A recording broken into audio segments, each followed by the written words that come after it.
നേരത്തെ ഏട്ടത്തി മരിച്ചുപോയെന്ന് പറഞ്ഞായിരുന്നു കരഞ്ഞിരുന്നത്. ഇപ്പൊ കുറച്ചു നാളായി മോളെ തിരിച്ചു കിട്ടണമെന്ന് പറഞ്ഞ് കരയുന്നു. എന്താ ഇതിന്റെയൊക്കെ അർത്ഥം? ഇനി പറഞ്ഞിട്ട് എന്താ കാര്യം? എല്ലാം കഴിഞ്ഞില്ലേ? അമ്മ റെസ്റ്റ് എടുക്ക. ഞാൻ സച്ചിയെ ഒന്ന് കണ്ടിട്ട് വരാം.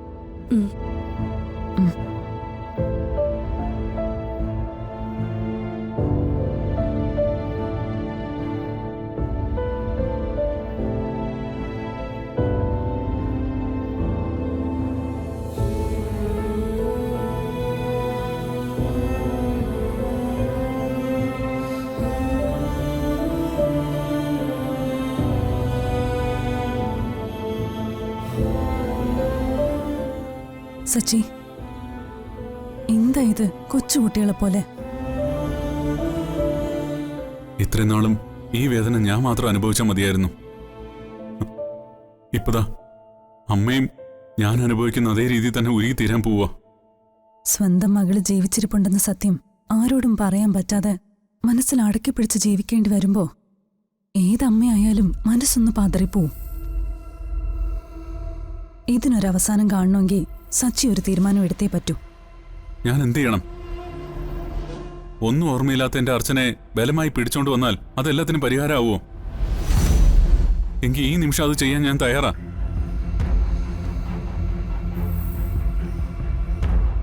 സച്ചി അമ്മ അനുഭവിക്കുന്ന ഈ ദുരവസ്ഥയ്ക്ക് ഞാനും ഒരു കാരണമാണല്ലോ ദൈവമേ.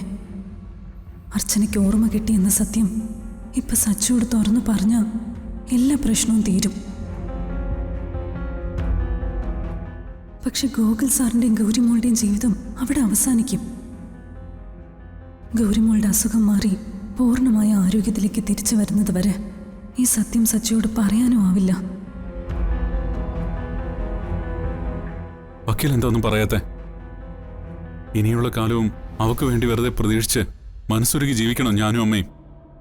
അതോ ഈ നിമിഷം എല്ലാം അവസാനിപ്പിക്കണോ? എന്ത് ചെയ്യണമെന്ന് എനിക്ക് അറിയില്ല വക്കീലെ. അനനയ്ക്ക് സംശയം കൂടിക്കൂടി വരിക.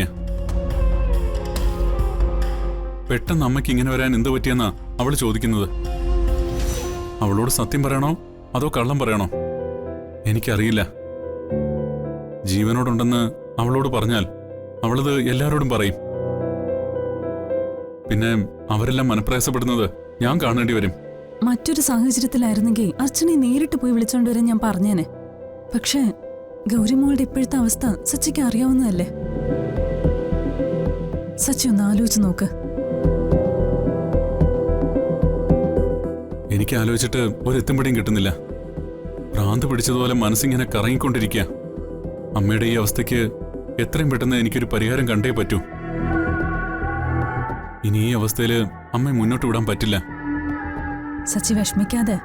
എന്തെങ്കിലും ഒരു പരിഹാരം ഉണ്ടാക്കാൻ പറ്റുമെന്ന് ഞാനൊന്ന് ആലോചിക്കട്ടെ. ഭഗവാന്മാരുടെ മുന്നിലാണെങ്കിലും മകൾക്ക് വേണ്ടി രക്തം ഒഴുക്കാൻ എന്റെ അമ്മ തയ്യാറായി. ഇവിടം കൊണ്ടൊന്നും ഇത് അവസാനിക്കാൻ പോകുന്നില്ല വക്കീലെ. അതാ എന്നെ കൂടുതൽ ഭയപ്പെടുത്തുന്നേ. ഞാനൊരു സാധാരണ മനുഷ്യനാ വക്കീലെ. എനിക്ക് എന്റെ കുടുംബവും ഭാര്യയും അമ്മയും എന്റെ മോളുവാ ഏറ്റവും വലുത്. മറ്റുള്ളവരുടെ ജീവിതത്തെക്കുറിച്ച്, അവരനുഭവിക്കുന്ന പ്രശ്നത്തെക്കുറിച്ച് ഒന്നും എനിക്കറിയേണ്ട കാര്യമില്ല.